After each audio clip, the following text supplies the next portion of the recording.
Hello everyone, welcome. Today I am here to talk about something called hypnosis. And it's a very important topic, and it's one that's not well understood. We know that there is such a thing as hypnosis. We see it on the stage. If you go to a Las Vegas act, or maybe on YouTube you can watch some stage acts. You may have seen a demonstration of it. You may have read about it. But it's much more than just a stage act, or much more than something that, your dentist can use or some therapist can use. It's much more. As a matter of fact, hypnosis is basically what's wrong with the whole human race. We're in a hypnotic trance. We're in a hypnotic state of mind. Let's put it that way. And there are so many different ways of inducing hypnosis. A shock can do it. A loud noise. A terrible fright can do it. Excitement can do it. Wanting something too much can do it. Fixated, concentrating. Studying too hard can do it. Emotions can do it. Fear can do it.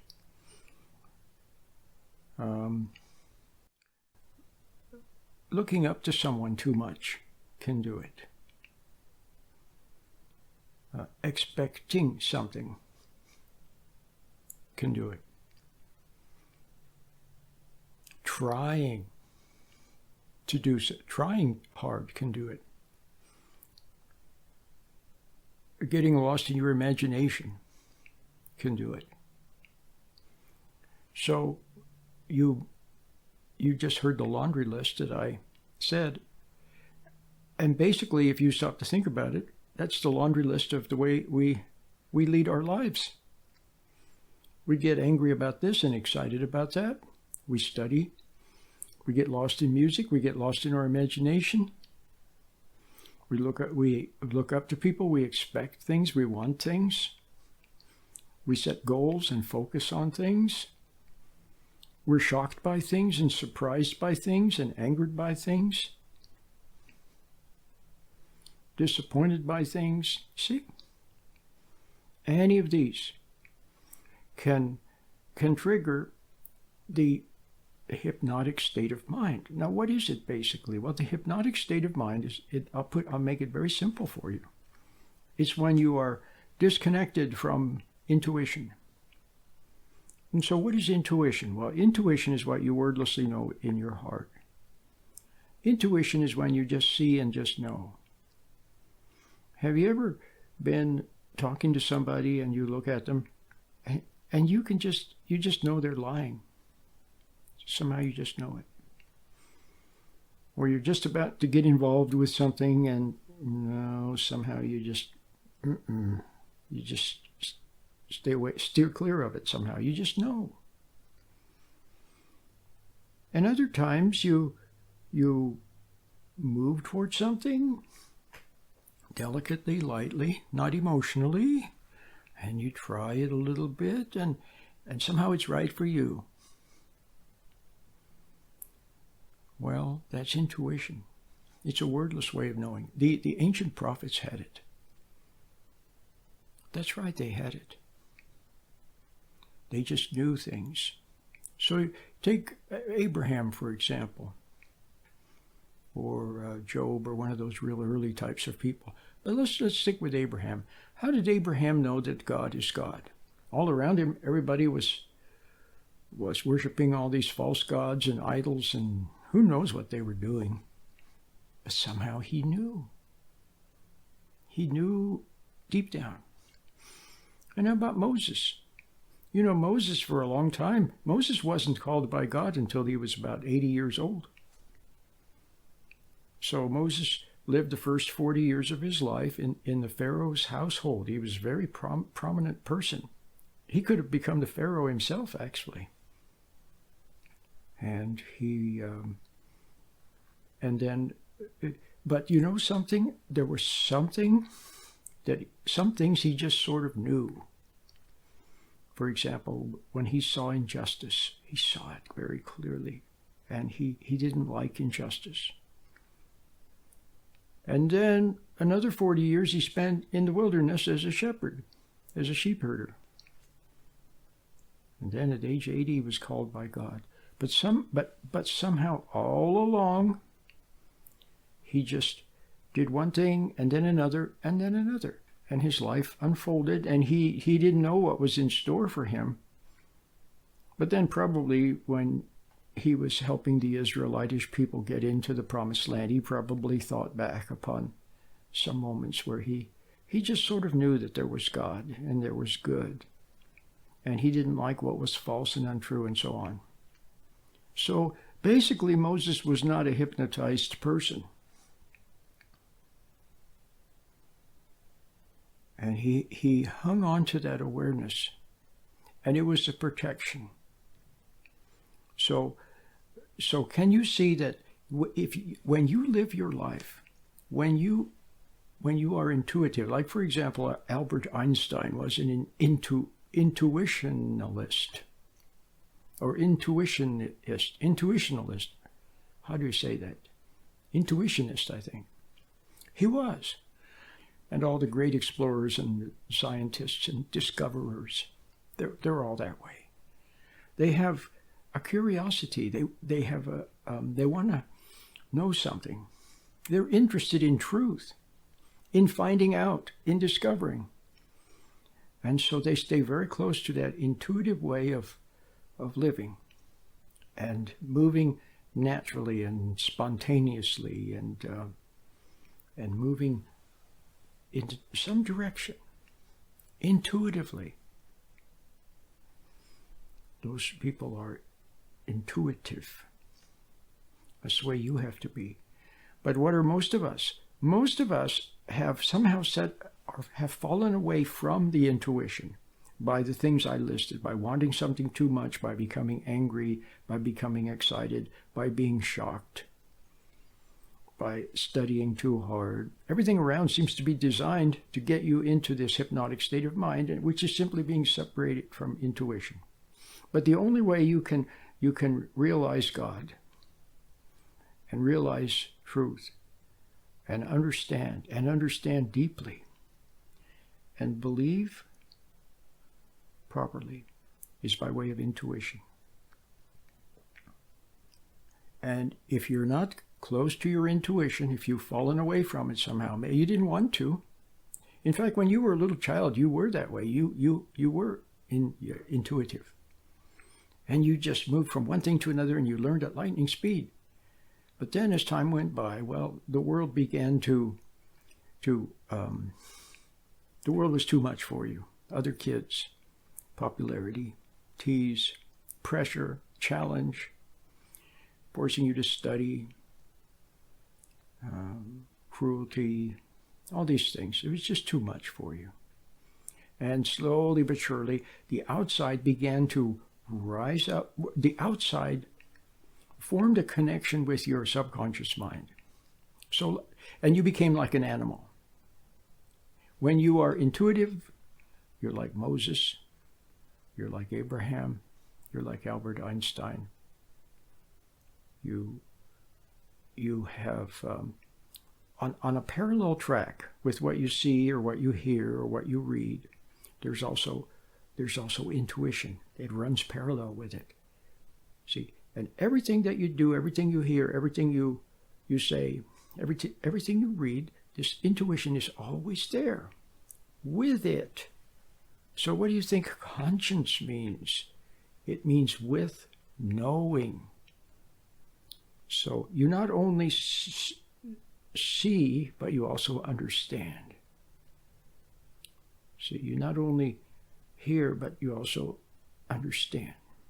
You perceive and know. You see how that works? There's a beautiful place in the Bible where it talks about that, and it's not coming to me right now, but you know what I mean. But when you are separated from intuition in some way, and you didn't want to be, but it happened, then you fall into the animal state of mind. So you take your average chipmunk, dog, cat, deer. The animal sees and reacts. It's super fast. You can take a little spider. There's a spider crawling around, and you want to get the spider. You don't want him in your bedroom. So you're going to squash the spider. You start coming toward the spider with a handkerchief, Kleenex or something, and you're ready to get the spider. And the spider sees the movement and scoots away. Fast. Try to catch a fly. Look how fast it reacts. It senses and reacts. See?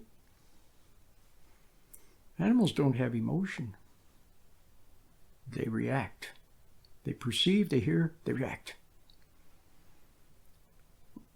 Cool, huh? Well, it's cool for animals, but not for humans. Somebody says something, you react. Somebody cuts in front of you, you react. Somebody says something, you react. Something happens, you react. No, that's not good. You're like an animal. Okay? So there's a direct connection between the stimulus on the outside and the animal's mind and body. And that works perfectly well for animals, totally controlled by the environment, totally in sync with it and meshed with it and reacting to it. And it works perfectly for animals. But humans are not supposed to act like animals. We're supposed to move. See, we're not supposed to move as a reaction, but we're supposed to perceive. We're supposed to realize, intuit, and move from that. And also from love, which comes from that.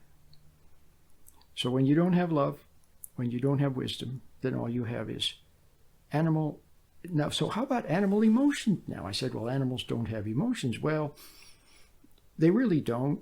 Although you could say that in that microsecond that between when the animal perceives from when the spider sees you coming toward it with the Kleenex and it moves, you could say in that part of a little second there's some kind of nervous energy or emotion or something you could say, but not really. It's just perceive, react.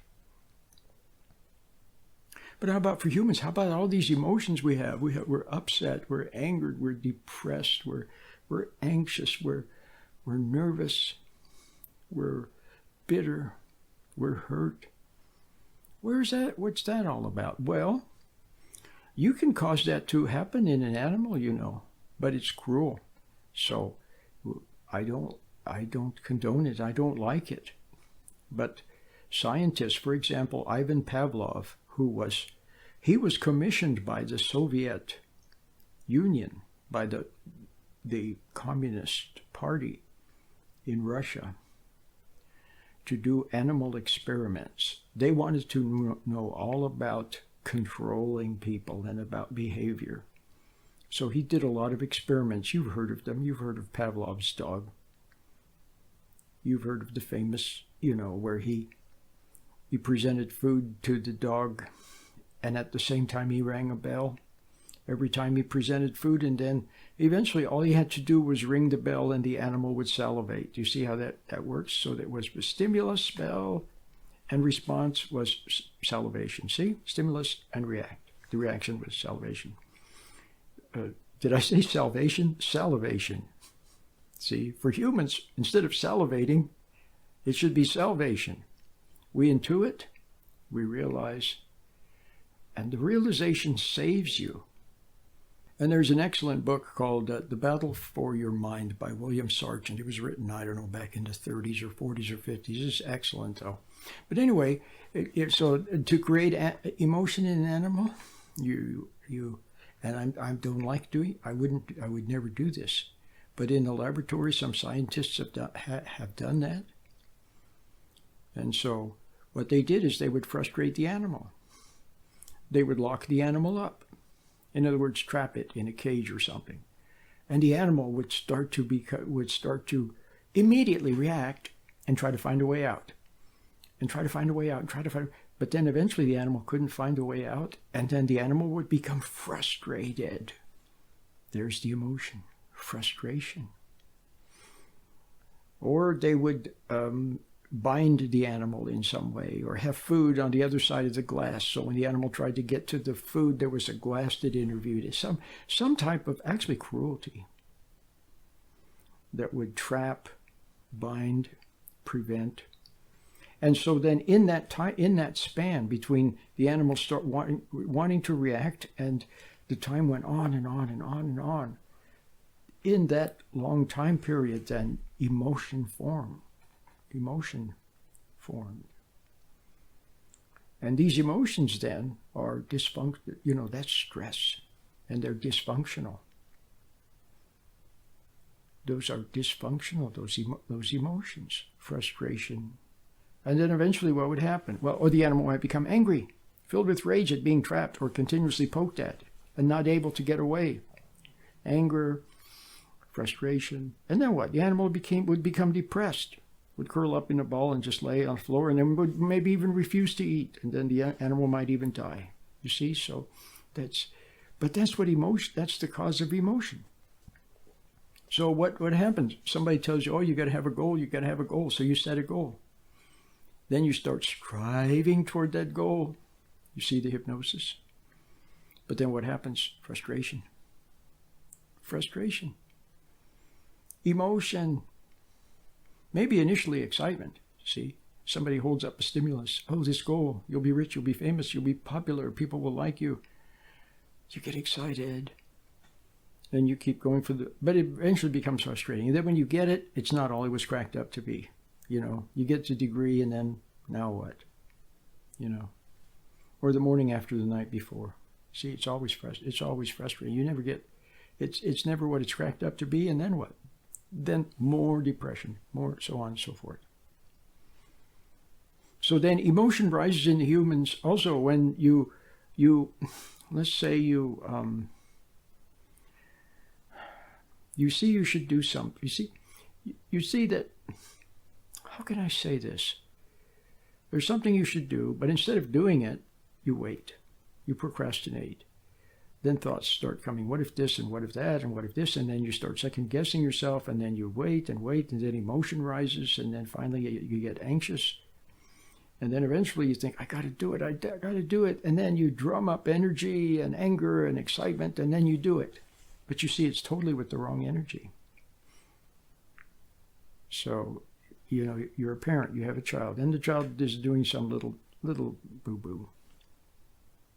So what could you do? Well, you could just overlook it. Kids make little boo-boos. It's no big deal. Or you could point it out right away. John, if you do that, then this is likely to happen, and so you shouldn't do that. See? Or, John, you should brush your teeth. And then John doesn't brush his teeth, and then you remind him again, John, you should brush your teeth. And a week later, John, it's time to brush your teeth and go to bed. See? But some parents, they see something and they don't say anything. And then they get angry. Anger builds. Anger. Resentment, suppressed resentment, suppressed anger. See, the emotion is down there. There it is, the emotion. It's not good for their body either. But then a few days later, the child does some little thing. How many times have I told you? And anger comes out. So you see how it ruins it? So any delay will ruin it. So if you see something you do, do it without resentment. See that something needs to be done. Don't resent it. Just do it. If you have something to say, just say it. But if you delay, then what happens? Emotion forms, anger forms, and resentment and anger festers. Do you understand? So you have to learn how to flow from within, flow from intuition, flow from conscience, flow from what you realize, flow from what you see. See? And if you don't know, then just see that you don't know. And then just wait without frustration. Should I do this or that? I don't know. You just don't do anything. You just go do something else. You work, you're a mom, you're a dad, you're a student, whatever. Then eventually you'll see. All of a sudden you'll see. So I think I put it in a very simple nutshell, haven't I? I wrote a book. Yes, I have 2 books that you should get. I have one called A Brief Introduction to Stress Management. Oh, it's a beautiful book. Beautiful. It's not very long, but it talks about the things I just talked about. Then I have another book, which you might really enjoy. It's called Waking Up from a Lifetime of Hypnosis. It's a very nice book. You can get both of them at Amazon. You go to my author page at Amazon.com, the Kindle store, or you can go to go to Amazon, and you get both of these books. You should read them. And the other thing you should do is the meditation. Why? The meditation helps reconnect you back to intuition. It's just so simple. See, now what's in charge now? What's in charge now is your subconscious mind is in charge. So you're like a runaway train. You can't control your emotions. You can't control your body reactions. This upsets you, this irritates you, this bothers you, this something. And you want to control it, but you can't. You try to control it, it doesn't work. You might try to suppress the symptoms, but it's still there. So your body reacts and your subconscious mind just like an animal without understanding. So now what you need to do, and what has happened then also, is that your conscious mind, which is designed to perceive, to realize, to intuit, to understand, and then the conscious mind, sovereign over the lower mind and the body. Then from that, the body is directed to move and to speak. And everything is done out of love, out of understanding, out of realization, out of what's right. You see what I mean? It's beautiful. You become an extension of conscience and of intuition, and intuition is from God. You become an extension of Him. But now what are you? You're an extension of the outside. That's what you are. It's the stimulus and what stands behind it. And then your body reacts. So it's totally backward. But anyway, all of your reactions, for example, your emotions, upset, unhappiness, anger, resentment, bitterness, frustration, they rise up and they cloud your mind. They cloud your mind. They intrude into the present. They rise up. It's like when you're sick. You know, when you're really, really sick and you have a fever or something, the sickness rises up and it clouds your mind. You can't do anything. You can hardly even think, because this lower overwhelms your conscious mind. So that's what happens when you're always reacting and emotional and upset and everything. So you have to find a way to reconnect with your intuition and stand back from your emotions so that you can perceive, so you can watch your reactions without adding another reaction. See, now you react and then you get upset at your reaction. You get angry at somebody and then you get angry at your anger.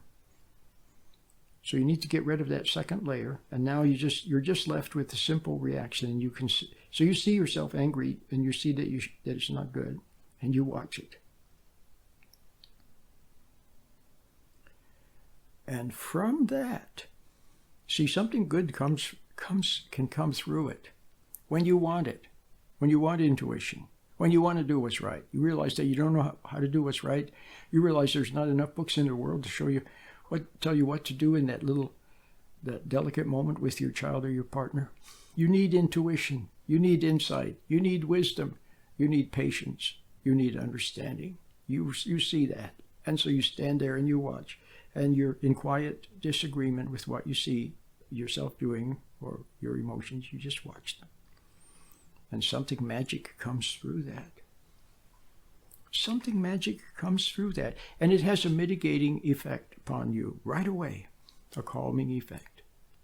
So you still may have the symptom, but eventually it goes away. But in the meantime, you can watch the symptom. And something else good happens. As you see the symptom, you begin to realize, oh, I see I resented my mom, and now I'm resenting my wife. And oh, you begin to see, and all of that has a wonderful effect. And then you begin to naturally be calmer, naturally flow from intuition and all that. It's just beautiful. So the meditation is very helpful. It's very simple. It's a very simple little thing. It's free. Get it free at sheddingshackles.com or sheddingshackles.net or sheddingshackles.us. You really should get it. So I hope you enjoyed today's little program. Get the books, get the meditation, start using them. Don't have an excuse. Well, I don't have a computer, or well, I don't have an iPhone, or you don't have an excuse, because the meditation is free. All my YouTube videos are free. My radio programs are free.